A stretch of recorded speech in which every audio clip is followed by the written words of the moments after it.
هذه رؤيا. يقول يعقوب لا تقصص رؤياك على إخوتك. كيف؟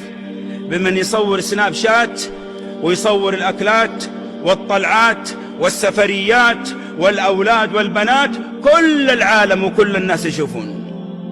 أقسم بالله، شوف عليها يمين، إن شاء أسأل الله أن لا أكون حانث وأتكلم من واقع تجربة في الرقية الشرعية، أن أغلب العين والحسد يقع من هذه الأمور، من التصوير، تصوير النعم. أنا أقول مو تصوير نعم، استعراض بالنعم، خاصة في مسألة الأولاد والبنات والحريم. الآن أكلنا صوروا، سافرنا أصبحت المرأة تصور والبنت تصور، وبعد فترة وإذا بالطلاق قد حصل بينهم بسبب الحسد والعين، وحصل بينهم تنقلب تلك النعم إلى نقم، نسأل الله العافية والسلام.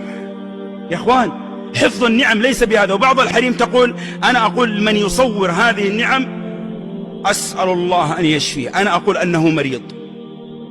حتى أنا أقول لأولادي هذا مرض.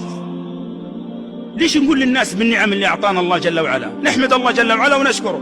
ليش نستعرض بالنعم؟ يا أخي ربما هذا التصوير يذهب لأناس ما عندهم طعام تلك الليلة، وما عندها ما عندك في البيت.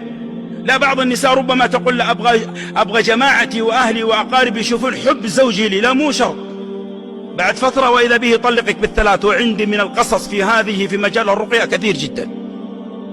إذن يا إخوان، لا تقصص رؤياك على إخوتك فيكيدوا.